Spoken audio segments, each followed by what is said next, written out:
हरियाणा की हर अपडेट के लिए बेल आइकन दबाएं और सब्सक्राइब करें STV हरियाणा न्यूज। नमस्कार, प्राइम टाइम डिबेट में आपका स्वागत है। आपके साथ मैं हूं खालिद हसन। शुक्रवार को अन्नदाताओं के आंदोलन के 51 दिन पूरे हो गए। किसान लगातार दिल्ली की दहलीज पर अपने अधिकारों के लिए डटे हैं। आंदोलन को लेकर आज सरकार और किसानों के बीच 10वें दौर की वार्ता भी विफल रही। अब अगले दौर की बैठक 19 जनवरी को होगी।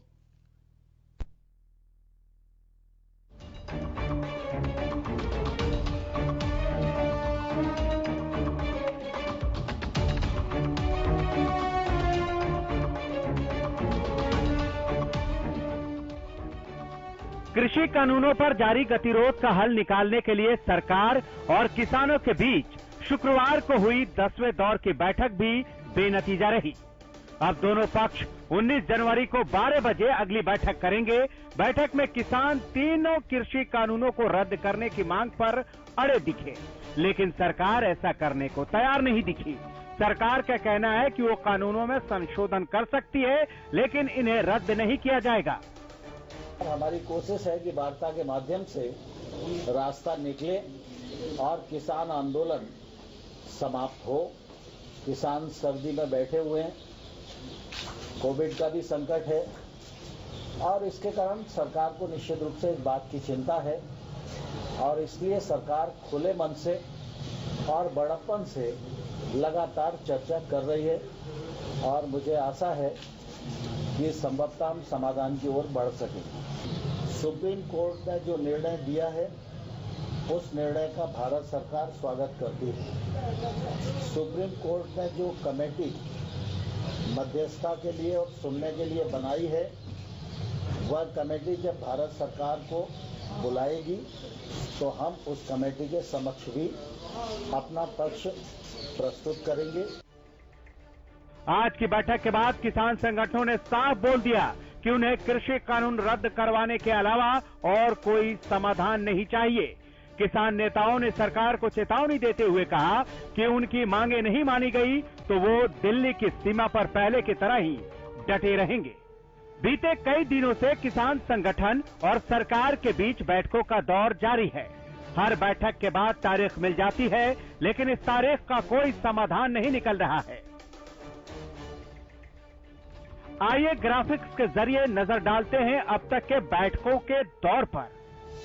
पहला दौर 14 अक्टूबर, कृषि मंत्री नरेंद्र तोमर की जगह कृषि सचिव पहुंचे, किसानों ने बैठक का बायकॉट किया। दूसरा दौर 13 नवंबर, 7 घंटे सरकार और किसानों के बीच बैठक हुई, लेकिन बेनतीजा रही। तीसरा दौर 1 दिसंबर, 3 घंटे सरकार और किसानों के बीच बैठक हुई, लेकिन बेनतीजा रही। चौथा दौर 3 दिसंबर, 7.5 घंटे तक बातचीत चली, लेकिन बेनतीजा रही। पांचवा दौर 5 दिसंबर, सरकार MSP पर लिखित गारंटी देने को तैयार हुई, लेकिन किसान कृषि कानूनों को रद्द करवाने पर अड़े रहे। छठा दौर 8 दिसंबर, सरकार ने 22 पेज का प्रस्ताव दिया, लेकिन किसान संगठनों ने इसे ठुकरा दिया। सातवां दौर 30 दिसंबर, 2 मुद्दों पर सहमति बनी, लेकिन 2 मुद्दों पर मतभेद कायम। आठवां दौर 4 जनवरी, 4 घंटे तक चली बैठक, बेनतीजा रही। नौवां दौर 8 जनवरी, बैठक हुई, बातचीत हुई, लेकिन नतीजा सिफर ही रहा। 10वां दौर 15 जनवरी, करीब 5 घंटे चली बातचीत भी बेनतीजा रही। 11वां दौर 19 जनवरी, दोपहर 12 बजे फिर होगी बैठक। उधर कांग्रेस ने शुक्रवार को देश भर में अन्नदाताओं के समर्थन में प्रदर्शन किया। किसान अधिकार दिवस के जरिए कांग्रेस ने केंद्र सरकार के खिलाफ और कृषि कानूनों के विरोध में अपना गुस्सा जाहिर किया। कांग्रेस महासचिव प्रियंका गांधी और पार्टी के पूर्व अध्यक्ष राहुल गांधी शुक्रवार को जंतर मंतर पर विरोध प्रदर्शन करने वाले किसानों के साथ विरोध मार्च में शामिल हुए। राहुल ने कहा कि नरेंद्र मोदी किसानों का सम्मान नहीं करते और केंद्र के कृषि कानूनों के खिलाफ प्रदर्शन करने वालों को सिर्फ ठकाना चाहते हैं। ये किसान को खत्म करने के कानून है। हिंदुस्तान को ये बात समझ नहीं आ रही। किसान को बात समझ आ गई कि हमारी आजादी जा रही है और वो खड़ा हो गया है, मगर हिंदुस्तान को ये बात अभी नहीं समझ आ रही। हिंदुस्तान को ये बात समझ नहीं आ रही कि अगर किसान की आजादी गई, अगर किसान का हक गया, तो फिर अगला कदम मिडिल क्लास। चंडीगढ़ में भी कांग्रेस नेताओं ने राजभवन का घेराव किया। हालांकि कई नेताओं को हिरासत में भी लिया गया। पूर्व सीएम भूपेंद्र हुड्डा ने फिर से सरकार से कृषि कानूनों को वापस लेने की मांग की। जो हमारा कार्यक्रम था वो हमने उसमें कामयाब रहे। हमारा कार्यक्रम था कि राज्यपाल का घेराव करना। राजभवन चारों तरफ से हमने घेरा और ये जो एडमिनिस्ट्रेशन ने रोका, हालांकि जाने देते तो हम राज्यपाल जी को अपनी बात कहते हैं। जो ये कानून है, कृषि कानून, वो किसान विरोधी हैं और जब तक उनको वापस नहीं लेगी सरकार, हमारा संघर्ष जारी रहेगा। इनेलो नेता अभय चौटाला ने भी शंभू बॉर्डर से कृषि कानूनों के खिलाफ दिल्ली के लिए कूच किया। उन्होंने सरकार से कृषि कानून को वापस लेने की मांग की। किसानों की तरफ से एक डिमांड है कि तीनों काले कानून रद्द करके एमएसपी की गारंटी दो और नए सिरे से किसान के जो नुमाइंदे उनके साथ बैठक करके नए कानून बनाओ जिससे किसान को लाभ हो। स्वामीनाथन की रिपोर्ट लागू करो। सरकार की तरफ से तारीख मिलने का सिलसिला अभी तक खत्म नहीं हो रहा है। एक तारीख खत्म नहीं होती तो दूसरी मिल जाती है। पूरे मामले में 10 मीटिंग से भी कोई समाधान नहीं निकला है। ऐसे में यही सवाल उठ रहा है कि 11वीं बैठक के बाद भी कोई समाधान निकलेगा या फिर से आगे कोई तारीख मिल जाएगी। Bureau report, Haryana news. कृषि कानूनों के बहाने किरण चौधरी ने भी सरकार पर निशाना साधा है, लेकिन आज हम बात कर रहे हैं कि एक और तारीख मिल गई है। किसान आंदोलन के 51 दिन हो गए, लेकिन समाधान कुछ नहीं निकला। उम्मीद थी कि आज 10वें दौर की जो बैठक हो रही है उससे कोई हल जरूर निकलेगा, लेकिन एक और तारीख 19 जनवरी को दे दी गई है। अब देखना है कि उस दिन क्या होता है। इस चर्चा को आगे बढ़ाएंगे, लेकिन उससे पहले आपको हम अपने पूरे जो गेस्ट पैनल है उससे मिलवा देते हैं। विजेंद्र नेहरा, प्रवक्ता बीजेपी, हमारे साथ जुड़ चुके हैं। निकिता अरोड़ा, प्रवक्ता कांग्रेस, हमारे साथ जुड़ चुकी हैं। रजवंत डाहिनवाल, प्रवक्ता इनेलो, हमारे साथ जुड़ चुके हैं। आप सबका स्वागत है। और भाकियू प्रवक्ता प्रदीप कुंडू थोड़े ही देर में हमारे साथ जुड़ेंगे। सबसे पहले सवाल विजेंद्र जी से। विजेंद्र जी, सवाल यह है कि 26 जनवरी करीब आ रहा है। आप लोग सोच रहे थे कि ठंड के साथ ही आंदोलन भी ठंडा पड़ जाएगा, लेकिन अब तो मामला लग रहा है और गर्माता जा रहा है। और आज जो 10वें दौर की वार्ता थी वो भी एक तरह से विफल रही, बेनतीजा रही।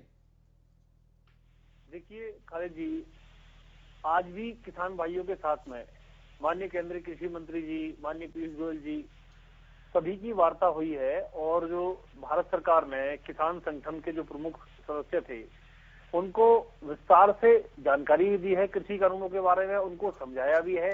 और जो उनके कंफ्यूजन है, जहां उनको आपत्ति है, जहां उनको परेशानी है, खालिद जी उनको समस्याओं को दूर करने का पूरा उन्होंने प्रयास भी किया है। इसके साथ साथ खालिद जी, अब 19 तारीख को वार्ता की तिथि तय हुई है। 10वें दौर की वार्ता आज थी, 11वें दौर की 19 तारीख को वार्ता होगी। और 5 दिसंबर को, जैसे आप खुद अपने चैनल में भी दिखा रहे थे थोड़ी देर पहले, कि 5 दिसंबर को ही सिवाय कानून को रद्द करने के किसान संगठनों की जो भी मांगे थी वो भारत सरकार मान चुकी है। नहीं, चाहे एमएसपी को लिखित में देने की बात हो, एमएसपी पर भी नहीं, भारत सरकार नहीं मानी है। सिर्फ 2 मुद्दे थे, बिजली बिल और पर्यावरण को लेकर। विजेंद्र जी। खालिद भाई, एक तो बिजली बिल की पुरानी व्यवस्था रहेगी, पराली जलाने पर जो जुर्माना था वो नहीं लगेगा। उन दोनों पर ही सहमति बनी थी। सुनिए, आप सवाल करके मेरी सुन लीजिए, बीच में मत टोका करिए प्लीज। नहीं, बता रहे हैं ना, आप कह रहे हैं कि सब पे बन गए थे, सिर्फ कृषि कानून आपसी पर बात नहीं बनी थी। में आ रहा हूँ, मेरे को जानकारी है जी, 8 महीने से आ रहा हूँ, मेरे को जानकारी। सुनिए, अभी देखिए 4 जो विषय थे मुख्य रूप से, उसमें से 2 जो विषय थे, बिजली सब्सिडी का पुराना प्रोविजन रहेगा, वो सरकार ने सहमति बन गई थी किसानों के साथ में जी। और जो पराली जलाने पे जुर्माना नहीं लगेगा उस पर भी सहमति बन गई थी। इसके साथ साथ अभी आप एक तरफ तो खुद ही दिखा रहे थे कि सरकार ने 5 दिसंबर को एमएसपी लिखित में देने की गारंटी का प्रस्ताव बना करके लिखित में, लेकिन किसान क्या मांग रहे हैं? लेकिन खरीद की गारंटी मांग रहे हैं किसान। पहले बात, एमएसपी तो था, एमएसपी जारी रहेगा, उससे तो किसानों को आपत्ति नहीं है विजेंद्र जी। नहीं, वो तो लिखित में कानूनी गारंटी मांग रहे हैं।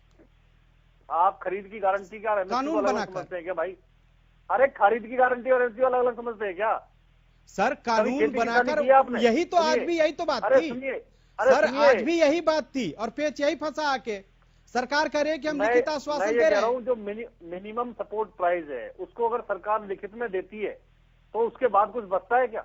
अब मैं कानून आपको- आप उनको सुनिए, लिखित आप वैसे सुनिए। वो तो है सर, अरे एमएसपी तो जारी अरे रहेगा। सुनिए, वो सुनिए, कह सुनिए, रहे हैं कि सुनिए। 23 फसलों पे जो सरकार लिखित आश्वासन की बात कर रही है वो हमें कानूनी खरीद गारंटी चाहिए, खालिद जी, उससे खालिद कम जी, पर खरीद ना हो। खालिद जी, देश जी। को 70 साल आजाद हुए हो गए, हम्म। आज तक कांग्रेस पार्टी ने कभी लिखित में दी नहीं दी। आज जो पुरानी परंपरा है उसके अनुसार मैं सर आपको बता देता कांग्रेस हूं ने पहले क्या किया कि- उसको छोड़िए, सुनिए, सत्ता सुनिए। में आप हैं। अरे सर, आप बोलने देंगे या फिर वही आप पुराना सिस्टम अपनाएंगे अपना? पुराना आप सिस्टम नहीं सुन अपना लीजिए, रहे। पहले सुन लीजिए मेरी बात पहले ध्यान से ना। आप सवाल करिए, मेरा जवाब देने दीजिए पूरा मुझे। ठीक है, बोलिए। देखिए, मैं आपको बताता हूं खालिद जी कि पुरानी जो व्यवस्था है, कृषि लागत और मूल्य आयोग की सिफारिशों पर आज एमएसपी तय होती है। रबी की जो फसलें बोई जानी है, जो इस समय बो चुके हैं, गेहूं की फसलें, सरसों की फसलें किसान, उसकी एमएसपी हमने पहले ही तय कर दी थी, लागत का 1.5 गुना मूल्य के साथ में। फसल की लागत का 1.5 गुना मूल्य आज हम दे रहे हैं। रबी की फसलों पे हमने तय की, पहले खरीफ पे तय की थी। जो खरीफ थी वो पहले भी जारी थी, वो आज भी जारी है। कृषि लागत और मूल्य आयोग की सिफारिशों पे एमएसपी तय हो रही है, तो एमएसपी तो आज भी मिल रही है। लेकिन खालिद जी, जब हमारी सरकार आई थी 2014 में, एक रिपोर्ट आई थी, उस रिपोर्ट के अनुसार सिर्फ देश के अंदर 6% किसानों को एमएसपी मिलती थी कांग्रेस के राज्य में। तो आज अगर हम चाहते हैं कि किसान के पास में दोनों विकल्प हो, वो मंडी में बेचना चाहे, एमएसपी तक सीमित रहना चाहे तो मंडी जाए, एमएसपी से ज्यादा पे अपनी फसल को बेचना चाहे, मंडी से बाहर बेचना चाहे, डायरेक्ट मार्केटिंग करना चाहे, कॉन्ट्रैक्ट फार्मिंग करना चाहे, तो आजाद है किसान, वो करना चाहे। हमने उसको छूट देने का काम किया। दूसरा, खालिद भाई, मैं आपको एक चीज बताना चाहूंगा, चाहे एमएसपी लिखित में देने की बात हो, चाहे उसको एसडीएम के साथ कोर्ट जाने का प्रोविजन की बात हो, चाहे मंडी से बाहर टैक्स लगाने की बात हो, मंडी से बाहर व्यापारी या कंपनी का रजिस्ट्रेशन करने की बात हो, जो बिजली का बिल है और जो पराली का विषय है चाहे उसकी बात हो, इसके साथ साथ जो किसान कह रहे थे हमारी जमीन चली जाएगी, लिखित में सरकार ये देगी कि जमीन का सौदा नहीं होगा, फसल का सौदा होगा। सर ये सब बातें कोई पुरानी व्यापारी है। या कंपनी सर आपकी ये फसल सब के बातें ऊपर लोन पुरानी नहीं ले है। सकेगा। सर ये इस सब तरह बातें की पुरानी सारी है। चीजें। नई बात यह है कि कृषि कानून रद्द होगा या नहीं होगा, इस पर किसान बात- अड़े हुए हैं और नई किसान बात ये वापस है- नहीं जा रहे हैं। 51 दिन नई हो गया बात- आज और कम नई से बात कम ये है- कई किसानों नई की बात- जान चली गई है। देखिए, नई बात माननीय केंद्रीय कृषि मंत्री जी ने आज की थी कि माननीय सर्वोच्च न्यायालय हमारे देश की सबसे बड़ी न्यायपालिका है, सरकार भी उसकी बात को मानती है, किसान को भी उसकी बात को मानना चाहिए। हम बिल्कुल। सब उनका सम्मान करते हैं। उन्होंने लेकिन- 4 सदस्य जो सर, कमेटी बनाई लेकिन थी, विजेंद्र वो जी- सबसे वार्ता करेगी। वो विजेंद्र जी, नाराज एक किसानों सवाल से भी कर लें वार्ता इसी से करेगी, क्या? जो किसान समर्थन में उनसे भी वार्ता करेगी, सरकार से भी वो कमेटी वार्ता करेगी। माननीय सर्वोच्च न्यायालय में मामला चला हुआ है, ठीक है। किसानों के भी वकील वहां पे दलील रख रहे हैं, ठीक है। किसानों ने भी, वकीलों ने वहां पे कहा। और सुनिए, बिल्कुल आपने सही जो बात है 26 तारीख सर की बात आपकी, की, बिल्कुल सही बात है सुनिए कि खालिद जी, सुप्रीम कोर्ट ने खालिद जो जी, कमेटी बनाई है, विजेंद्र खालिद जी जी सुनिए, विजेंद्र जी- आपने 26 तारीख की जो बात की, किसानों के वकील है दुष्यंत दवे, उन्होंने सुप्रीम कोर्ट में ये दावा किया है और लिखित में दिया है माननीय सर्वोच्च न्यायालय को कि 26 तारीख को कोई ट्रैक्टर यात्रा नहीं होगी। दुष्यंत दवे नाम लेके कह रहा हूँ, किसानों के वकील है, सुप्रीम सर, कोर्ट में कहा है। केंद्र सरकार अगर ने किसान खुद ही उस इस बात से ट्रैक्टर पीछे यात्रा मुड़ते को हैं, रुकवाने तो के ये लिए गलत याचिका होगा। दी है सुप्रीम कोर्ट में। यह भी तो आपको पता होना चाहिए। क्या केंद्र सरकार ने खुद ही याचिका दी है किस चीज ट्रैक्टर की? यात्रा रुकवाने के लिए 26 जनवरी को।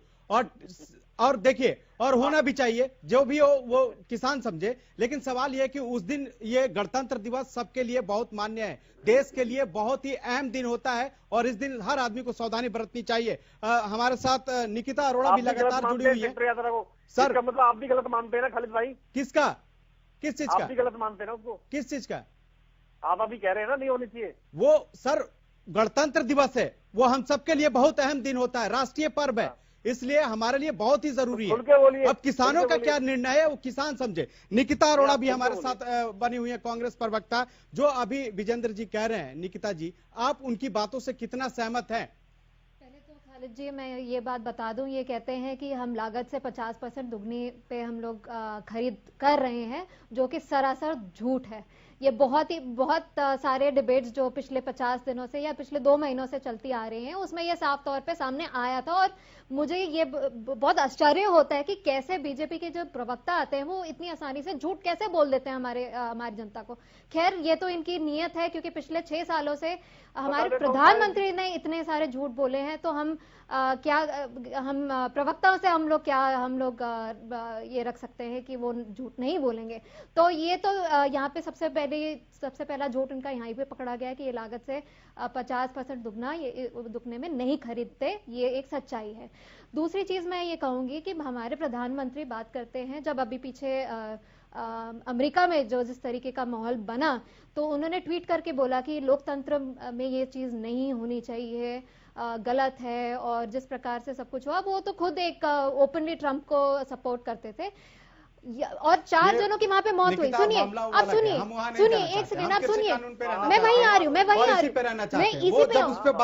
उसी पे आ रही हूँ, खालिद जी बात होगी, लेकिन अभी किसानों की बात, मैं वही बात कर रही हूँ, मैं वही बात कह रही हूँ कि अमेरिका में 4 जनों की उस पूरे सिचुएशन में मौत हुई, जिन पे उन्होंने एक शोक जताया और उन्होंने ट्वीट करके बताया। यहाँ पे 70 से ज्यादा हमारे कृषि जो किसान भाई हैं उनकी मौत हुई, उन पर उन्होंने एक शब्द की टिप्पणी नहीं करी। मन की बातें वो खुद की अपनी मनगढ़ंत बातें करते रहते हैं, बट यहाँ पर उनको इतनी यहाँ पे संवेदनशीलता नहीं है कि यहाँ पर हमारे इतने हजारों की तादाद में जो किसान भाई बॉर्डर्स पे बैठे हैं और 70 से ज्यादा किसान भाइयों ने अपनी जुड़ गए हैं।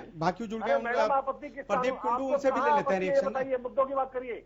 मुद्दे की बात ही कर रही हूँ सर, मुद्दे की बात ही कर रही हूँ।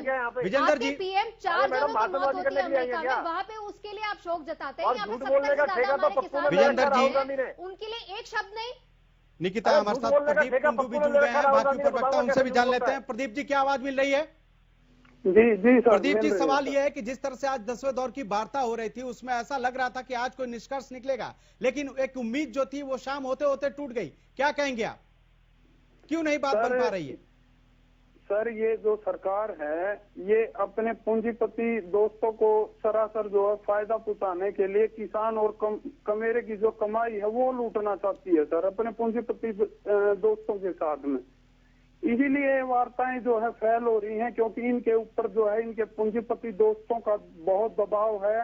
अगर ये लोग इसको वापिस भी लेते हैं बिलों को, तो इनके पूंजीपति दोस्त जो है कहीं पीछे ना हट जाएं, इनको ये खतरा बना हुआ है। इसी करके जो है ये आनाकानी, हर मीटिंग पे आनाकानी करके जो है साइड से पिछले रास्ते से निकल जाते हैं। ठीक है रजवंत जी, क्या यही बात है जो अभी किसान नेता कह रहे हैं?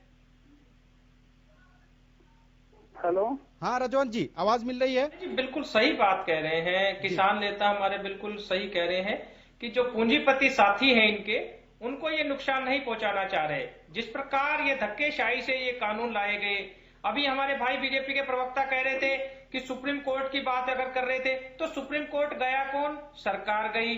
सुप्रीम कोर्ट ने समिति किसके लिए बनाई? किसानों के लिए बनाई। उसमें लिए कौन गए? जो आंदोलनकारी किसान हैं, उनमें से तो किसी को लिया नहीं गया। ऐसे ऐसे लोग उस कमेटी में ले लिए गए जो पहले इन बिलों का समर्थन कर चुके हैं। मतलब दूध की रखवाली के लिए बिल्ली को बैठा दिया और फिर कह रहे हैं कि आप किसान हमारी बात नहीं मान रहे। अरे भाई, किसान तो सिंपल सी बात कह रहे हैं कि ये कृषि कानून रद्द कर दो, उसके बाद हमारे से बात कर लो। आप 11 दौर की बैठक कर चुके हो, रिजल्ट क्या रहा? 0। आप किसानों की परीक्षा ले रहे हो और इस परीक्षा में किसान पास हो गया और सरकार पूर्णतः फेल हो गई। किसान अपने फैसले पर आज भी अडिग है और पहले भी अडिग था। सरकार ये चाहती है कि किसी तरह इस आंदोलन को पाड़ दिया जाए, इस आंदोलन को बिगाड़ दिया जाए। आज 51 दिन का जो आंदोलन हो गया, बिल्कुल शांतिपूर्ण तरीके से जो आंदोलन, इतनी बड़ी संख्या में, जहाँ पे लाखों की संख्या में किसान भाई बैठे हैं, बुजुर्ग महिलाएं, माताएं बैठी हैं, बच्चे बैठे हैं, इतना कुछ होने के बावजूद सरकार ये सोच रही कि इतना शांतिपूर्ण आंदोलन कैसे चल रहा है। इसमें कोई ना कोई नया तरीका लाके और इस आंदोलन को बिगाड़ना चाहते हैं, ताकि एक बार जो हरियाणा पहले से जला था, उस हरियाणा को दोबारा जलाने का काम अगर कोई करने वाली है तो जनता पार्टी की सरकार। ठीक है रजवंत जी, यहाँ में एक ब्रेक के लिए रुकना होगा, लेकिन हम जब लौटेंगे तो इस पर विजेंद्र जी से जवाब जरूर लेंगे। लेकिन सवाल यह है कि एक और तारीख और कितनी तारीखें मिलनी है, क्योंकि 10वें दौर की आज वार्ता थी, लेकिन समाधान कोई नहीं निकला। अब और कितना इंतजार करना होगा। वक्त एक ब्रेक का, फौरन हाजिर होते हैं। आप देखते रहिए हरियाणा न्यूज।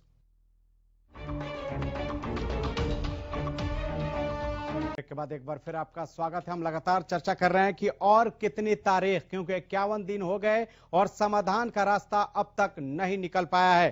हम लगातार विजेंद्र नेहरा हमारे साथ बने हुए हैं और विजेंद्र नेहरा जी, ब्रेक पे जाने से पहले जो रजवंत जी ने सवाल उठाया है उसका जवाब आपसे लेना चाहेंगे, क्योंकि आप लगातार ये कोशिश कर रहे थे जवाब देने के लिए, इसलिए मुझे ब्रेक पे जाना पड़ा था। तो अब आप उस सवाल का जवाब दीजिए। जी देखिए, तो मैं ये मानता हूं कि बिना जानकारी के डिबेट में आना ये बहुत हानिकारक और बहुत खतरनाक विषय है। मेरे इनेलो के साथी प्रवक्ता ने कहा कि सरकार कोर्ट गई। आप इस डिबेट पे जाने के बाद थोड़ा अध्ययन करना मित्र, ना तो किसान कोर्ट में गए ना सरकार कोर्ट में गई। जिन लोगों को रास्ता रोकने से परेशानी हुई है, कुछ एनजीओ मिला करके उन्होंने कोर्ट में माननीय सर्वोच्च न्यायालय में वो लोग गए, लेकिन जब वो सर्वोच्च न्यायालय में गए उसके बाद में किसानों के भी वकीलों को वहां जाके पैरवी करनी पड़ी। उन्होंने अपनी पैरवी कृषि कानूनों को रद्द कराने के लिए की और सरकार ने ये की कि हमारा जो कानून है वो संवैधानिक रूप से ठीक है। तो पहली बात तो ये।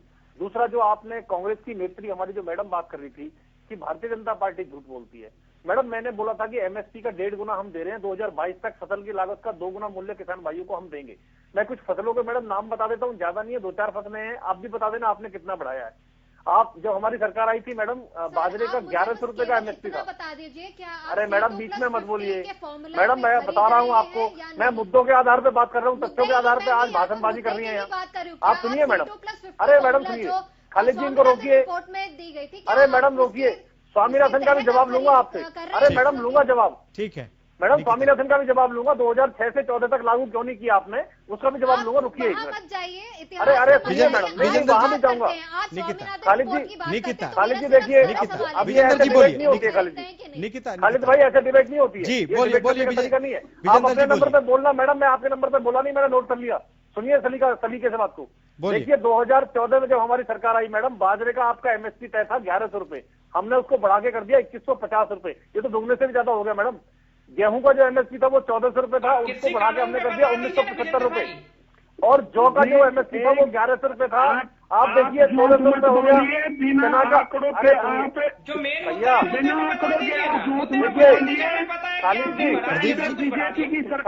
प्रदीप जी और रजवंत जी, हम आपके पास आएंगे और विजेंद्र जी के इस सवाल का जवाब लेंगे। जो विजेंद्र जी अपनी उपलब्धियां बता रहे हैं उस पर आप ही से रिएक्शन लेंगे।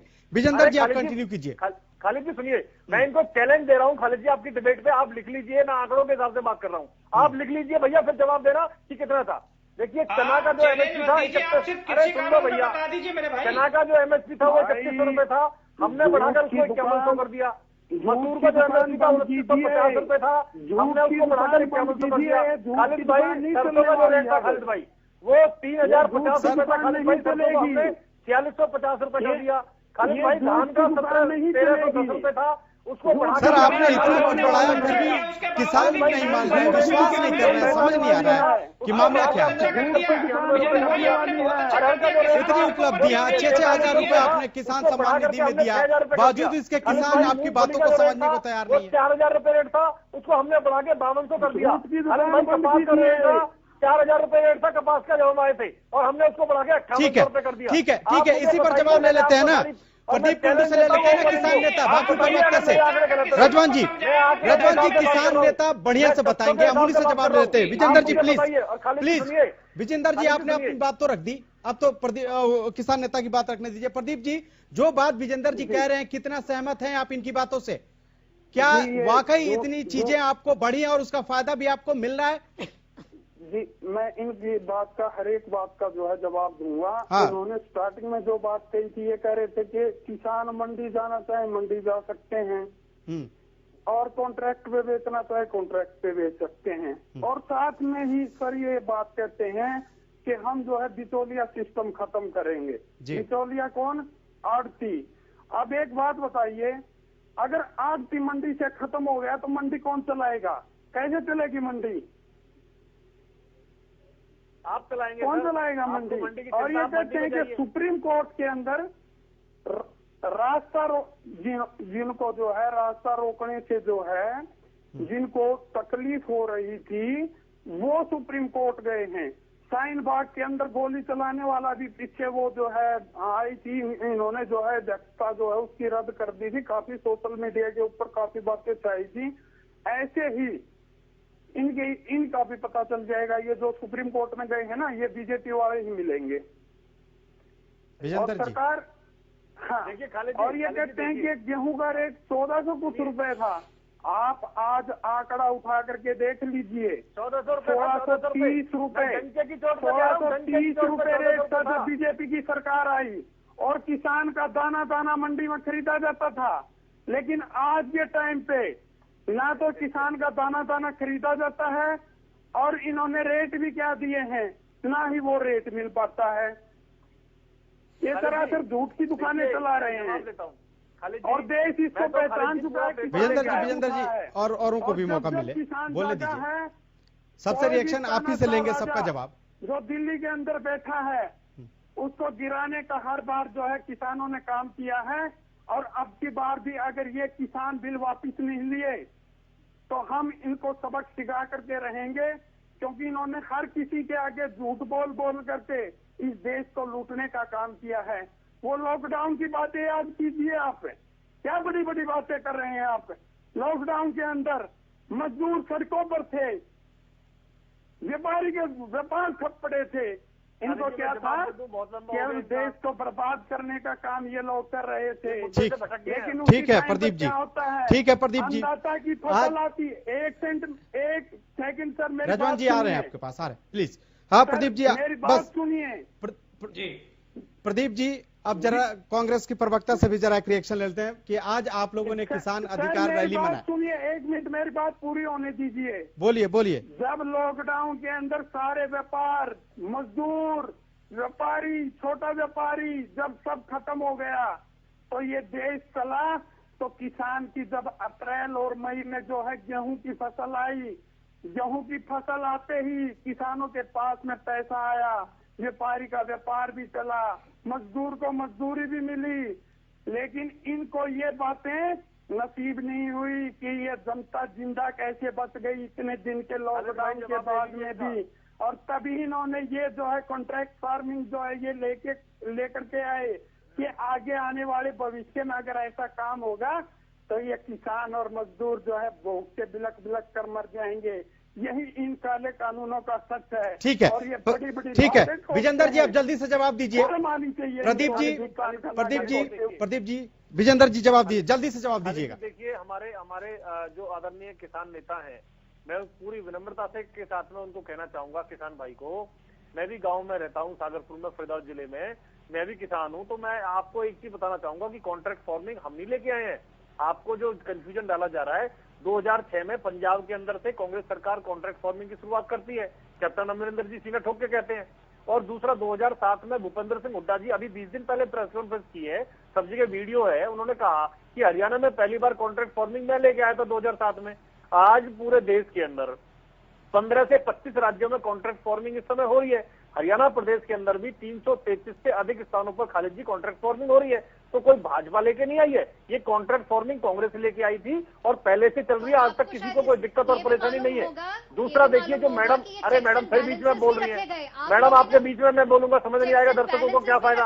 आप तो मैडम भाषण देने के लिए आई है यहाँ पे। मैडम कोई मुद्दे हैं आपके पास में? अरे मैडम कोई मुद्दे, मैडम सुन लीजिए, आप अपने नंबर पे बोलना, नोट कर लीजिए, अभी सुन लीजिए। देखिए, मैं आपको बताऊंगा, जो आपने राहुल गांधी जी के विषय में कहा था ना, अभी 2012 का एक वीडियो लोकसभा के अंदर बड़ा तेजी से वायरल हो रहा है। राहुल गांधी जी को आलू में से सोना निकालने का बड़ा चाव है, बड़ा शौक है, वो अपनी यात्रा का बखान करते हैं। अब सुनिए, अभी, अरे सुनिए मैडम, IT सेल नहीं, अरे लोकसभा का वीडियो है मैडम, मैं आपके बीच में बोलूंगा, मैडम मैं आपके बीच में बोलूंगा, आपके बीच में मैं बोलूंगा। अरे पूछना, अपने नंबर पे पूछना। सुनिए, आप पहले सुनिए, तरीका सीखिए डिबेट करने का। अरे सुनिए, तरीका सीखिए। देखिए खालिद जी, मैं बताना चाहूंगा, इनके 2012 का राहुल गांधी जी का एक वीडियो वायरल हो रहा है। उस वीडियो में लोकसभा के अंदर वो खड़े होकर कहते हैं कि मैं यूपी के अंदर गया था, एक किसान मेरे पास आलू लेकर आया और वो कह रहा है कि सर देखिए, व्यापारी बीच में हमें लूट लेता है, आप डायरेक्ट मार्केटिंग करते हुए हम प्राइवेट कंपनी में डायरेक्ट अपने आलू को बेच सके, ऐसा प्रावधान क्यों नहीं करते। उसके बाद में राहुल जी खुद कहते हैं लोकसभा के अंदर कि मैंने उनको सुझाव दिया कि आप अपने आलू को डायरेक्ट मार्केटिंग करते हुए डायरेक्ट कंपनी को देखिए। उसके बाद आलू और सोना पे बात नहीं कर रहे हैं, हम किसानों पे बात कर रहे हैं, मिलता है तो किसानों पर ही बात हो विजेंद्र जी, किसानों पर ही बात हो। रजवान जी, प्लीज खालिद जी, रजवान आज वो जी झूठ ठीक है, कहते आप लोगों ने हैं। बहुत बोल लिया, आप जरा नहीं, रजवान जी को भी नहीं, मौका नहीं, दीजिए। नहीं, नहीं, रजवान जी, आप मेरे नंबर रजवान जी पे वो बोलेंगे आपके तो आप एक मेरा विधायक बोलेंगे। हैं, नहीं, अभय खालिद भाई, चौटाला जी एक ही आप विधायक मेरे हैं, नंबर उन्होंने पे देंगे, 26 अगर वो जनवरी के बोलेंगे, बाद मेरी बात पूरी होने 26 दीजिए जनवरी पहले। के बाद कहा है कि खालिद अगर भाई, मेरी समाधान बात नहीं पूरी होगा होने दीजिए कृषि पहले। कानून सुनने पर दीजिए, तो वो विजेंद्र इस्तीफा जी, देंगे। एक बार आप शांत हो जाए।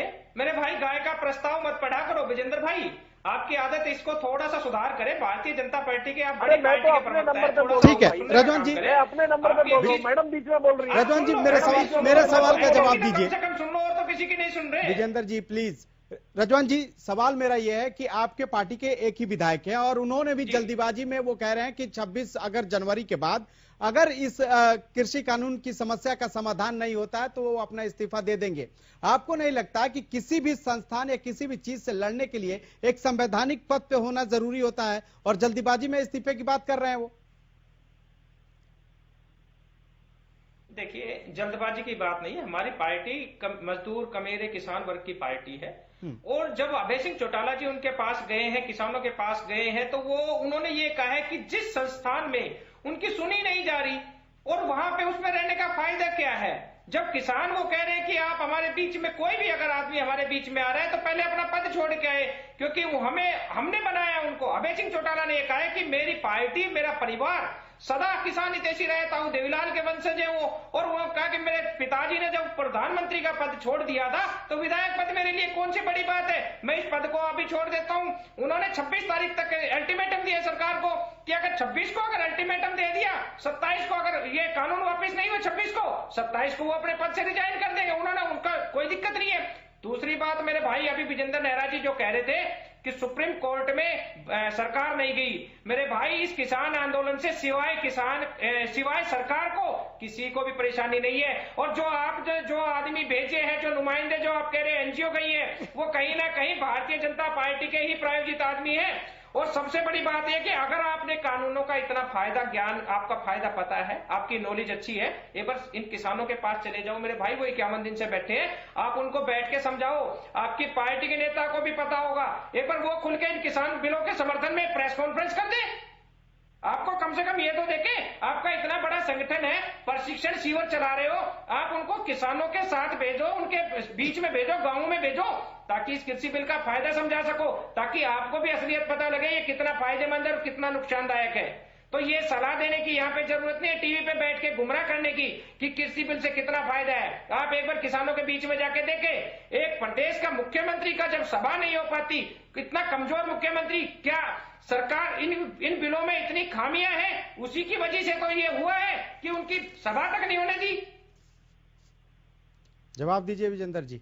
मतलब किसान इतने रुष्ट हैं कि वो कुछ भी करने को तैयार है और बिल्कुल शांतिपूर्ण तरीके से वो आंदोलन कर रहे हैं। आपको शर्म आनी चाहिए। उन किसान 51 दिन से सड़क पे बैठे हैं, आप उनसे मिलने तक नहीं जा रहे। एक बार मिलके देखो, पता लगेगा कि क्या है। लेकिन विजेंद्र जी प्रधानमंत्री दूर दूर के किसानों को संबोधित कर रहे हैं, बगल में भी किसान है। एक दिन अगर वक्त निकाल के आ जाते, हो सकता है कि कुछ समाधान हो जाता, किसान बात मान जाते पीएम के, और हो सकता है कि वो आंदोलन खत्म कर देते। जाना तो चाहिए था ना सर। देखिए खालिद जी, एक तो मैं निवेदन करूंगा अपने, वो तो देश के प्रधानमंत्री हैं, सबके प्रधानमंत्री हैं। बिल्कुल बिल्कुल खालिद जी, मैं समझ रहा हूँ आपकी भावनाओं को, मैं उसी बात से आ रहा हूँ। देखिए, मैं इनेलो के साथी प्रवक्ता से निवेदन करूंगा, मैं आपके बीच में नहीं बोला, मैंने पॉइंट नोट किए, पॉइंट वाइज में जवाब दूंगा, आप भी मेरे नोट करके जवाब देना बाद में। देखिए, सबसे पहले तो मैं ये कहना चाहूंगा, जो माननीय मुख्यमंत्री मनोहर लाल जी को कमजोर मुख्यमंत्री कह रहे हैं इनेलो के साथी प्रवक्ता, उनकी अपनी शैली, अपनी भाषा और जिस तरह से वो राज करते हैं, शासन करते हैं, उसके अनुसार वो कह सकते हैं। क्यों?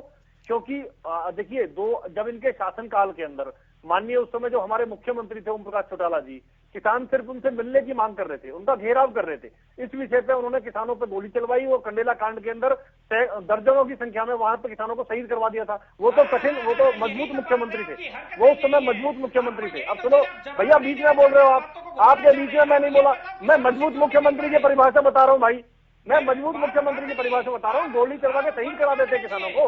कंडेला कांड बहुत फेमस है हरियाणा में, सब जानते हैं। इनेलो को आज कंडेला कांड के नाम से जानते हैं भाई, इनेलो को आज कंडेला कांड। अब सुन लीजिए भैया, धैर्य रखिए, संयम रखिए। आज कंडेला कांड के नाम से इनेलो की पहचान होती है, गुंडागर्दी के नाम से पहचान होती है भाई। मैं आपको जवाब दे रहा हूँ। इसके साथ साथ आपने जो दूसरी मांग रखी, अरे सुनियो भैया, दूसरी सुन ले भाई, मैं फिर बीच में बोलना शुरू करूंगा तुम्हारे। देखिए, आपने दूसरी बात करी ताऊ देवीलाल जी की। जरूर ताऊ देवीलाल जी किसानों के नेता थे, लेकिन खालिद जी, ताऊ देवीलाल की, चौधरी चरण सिंह की, चौधरी छोटू राम की, महेंद्र सिंह टिकैत जी की, इन सभी किसान नेताओं की क्या मांग थी? मैं तो किसान हूं, आंदोलनों में रहा हूं। सभी किसान नेताओं की, ताऊ देवीलाल की एक ही मांग थी कि किसान को यह अधिकार मिलना चाहिए, जैसे व्यापारी अपने प्रोडक्ट का दाम खुद तय करता है, सुई का दाम भी खुद तय करता है, किसान भी अपनी फसल का दाम खुद तय करके देखे। यही तो मांग थी ताऊ देवीलाल की, और ताऊ देवीलाल के सपनों को पूरा कर रहे हैं माननीय नरेंद्र मोदी जी। तो आपको मोदी जी की तारीफ करनी चाहिए, आप तो मोदी जी की बुराई कर रहे हैं।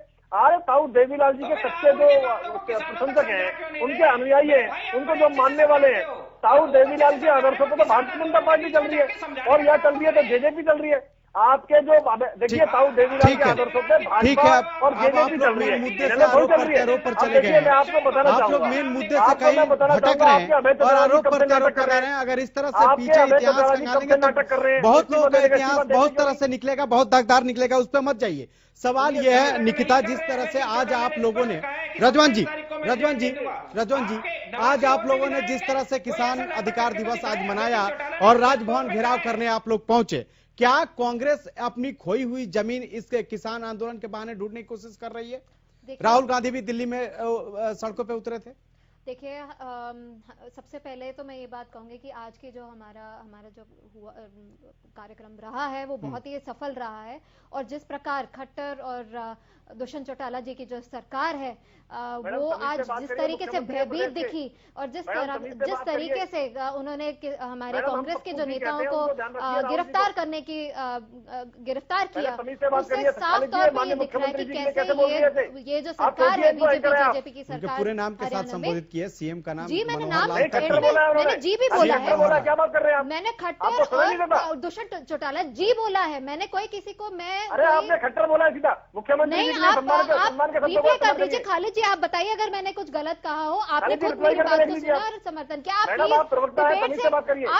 आप डिबेट को इधर उधर करने की आपको कोई जरूरत नहीं है। मैंने उनको पूरे सम्मान के साथ ही उनका नाम लिया है। मैं अपने शो में हमेशा कहता हूँ कि एक दूसरे पर टिप्पणी न करें और अभद्र भाषा तो कोई इस्तेमाल ही न करें। कम से कम हम यहाँ जो बैठते हैं ना, एक दूसरे का स्वाभिमान बचाने के लिए बैठते हैं, उस पर टच ना करें प्लीज। बिल्कुल, इस तरीके से मैंने ये देखा कि व्यक्तिगत टिप्पणी इनकी करने की ये आदत है ताकि डिबेट को इधर उधर नहीं। मैं आपसे जो मैंने जो आपसे सवाल किया, क्या इस आज का जो आप लोगों ने आज जो राजभवन घेराव की जो आज आप लोगों ने प्रदर्शन किया, क्या आप लोग खोई हुई अपनी जमीन तलाश रही हैं? राहुल गांधी भी आज 2 दिन बाद विदेशों से आए और दिल्ली में सड़कों पे उतरे थे। आप ये बात बिल्कुल भी नहीं नकार सकते कि राहुल गांधी जी डे 1 से किसानों के हित में बात कर रहे हैं, लेकिन ट्विटर पे कर रहे हैं ना। आज तो जमीन पे आए, भी करी, पंजाब में भी करी, हरियाणा में भी उन्होंने करी, बट जिस प्रकार आज बीजेपी और जेजेपी की जो सरकार है, जिस प्रकार उन्होंने कांग्रेस नेताओं को गिरफ्तार किया, उससे ये साफ तौर से दिख रहा है कि वो कैसे बुखलाए हुए हैं और डरे हुए हैं अंदर से। और जिस प्रकार हमारे माननीय जो मुख्यमंत्री हैं और उप मुख्यमंत्री हैं, जिस प्रकार वो आए दिन दिल्ली के चक्कर काट रहे हैं और प्रधानमंत्री से मिलने की कोशिश कर रहे हैं और गृह मंत्री से भी मिलने की कोशिश कर रहे हैं, उससे साफ तौर से दिख रहा है कि वो किस तरीके से अंदर से डरे हुए हैं। उनको पता है कि उनकी सरकार जो है खतरे में है, और वो जाते हैं, वो उनको कन्वे करने की कोशिश करते हैं कि प्लीज इसका समाधान कीजिए। बट मुझे ये बिल्कुल साफ तौर से दिख रहा है कि विजेंद्र जी, कल कुमारी सैलजा ने भी ये दावा किया था कि सत्ता पक्ष के और कुछ सहयोगी पक्ष के जो विधायक है उनके संपर्क में, क्या सरकार में सब कुछ ठीक है ना? खालिद जी, डंके की चोट पे सब कुछ ठीक है, और पूरे 5 वर्ष ये सरकार कंप्लीट करेगी, उसके बाद भी आने वाले समय में भाजपा की सरकार बनेगी, उसके बाद भी हमारी सरकार बनेगी। तो 4-5 जैसे गुजरात में है ना, मध्य प्रदेश में 6-7 बार सरकार बनती है, वैसे ही बनने वाला है, वैसे ही बार यहाँ पे बनना है। अरे मैडम आप देखिए बीच में बोलती है, मैडम बड़ी आदत खराब है आपकी, तो मैडम आदत बड़ी खराब है। अच्छा ठीक है निकिता, आप ही बता दीजिए, कल कुमारी सैलजा ने जिस तरह से कहा था कि कुछ विधायक संपर्क में, विधायकों का नाम ही बता दीजिए। अरे खालिद जी, ये कोई तरीका थोड़ी है यार। आप ही के लिए नाम पूछ ले रहे हैं। कल कुमारी सैलजा ने कहा था ना कुछ विधायक संपर्क में है। नाम मेरे को अपनी बात पूरी करनी है खालिद जी, मेरे को जितने सारे सवालों के आप जवाब नहीं दे रहे। नहीं, बिल्कुल आपसे जवाब दे रहे हैं, बोलिए। तो आप क्या जवाब देने दे रहे हैं? किसलिए बुलाते हैं? सर आप बातों को घुमा रहे हैं, आप मुद्दे पे आते नहीं है। आप तय करेंगे, आप लोग बातें घुमाने लगते हैं, पिछली बातों पर चले जाते हैं। हम कृषि कानूनों के मुद्दे पे बैठे हुए हैं। जो मेरा जवाब है मैं दूंगा ना। जवाब तो आपसे नहीं रहे, जवाब तो आपसे ले रहे हैं। जवाब कृषि कानून पे मांग रहे तो नहीं दे रहे। कृषि कानून वापसी पर क्यों नहीं जवाब दे रहे? क्या कृषि कानून वापस लेंगे? किसान आज धरने पे बैठा हुआ है, 51 दिन हो गया, बात आप लोग घुमा रहे हैं इधर से उधर। इससे समस्या का समाधान होगा क्या? 10 दिन 10वें दौर की वार्ता विफल, 11वें दौर में क्या होगा भगवान जाने। यहाँ पे 2 कांग्रेसी प्रवक्ता बैठे हैं क्या? और कांग्रेसी कोई नहीं है, कोई कांग्रेसी नहीं है। सवाल पूछना कांग्रेसी नहीं होता। आप सत्ता पक्ष में, आपसे सवाल पूछना काम है हमारा, सवाल पूछना काम है हमारा। कोई यहाँ कांग्रेसी नहीं है। विजेंद्र जी आप जो चाहे बोले, दूसरा सवाल न करें आपसे, सवाल न करें, सवाल न करें आपसे। विजेंद्र जी सवाल न करें, किसानों के मुद्दे पे बोलिए ना, किसानों के मुद्दे पे बोलिए ना, किसानों के मुद्दे पे बोलिए ना। क्यों नहीं आप कृषि कानून के बारे में बोल रहे हैं? क्यों नहीं बोल रहे हैं? क्यों गोल गोल बातें घुमा रहे हैं? क्या मतलब है? जब आपको टाइम दिया जा रहा है तब आप आरोप प्रत्यारोप लगा रहे हैं। हमारे साथ किसान नेता प्रदीप जी भी लगातार जुड़े हुए हैं। प्रदीप जी क्या लगता है कि कांग्रेस और बीजेपी एक दूसरे पर आरोप करके किसान आंदोलन को कमजोर करने की कोशिश कर रहे हैं? चोर मचाए शोर, चोर मचाए शोर।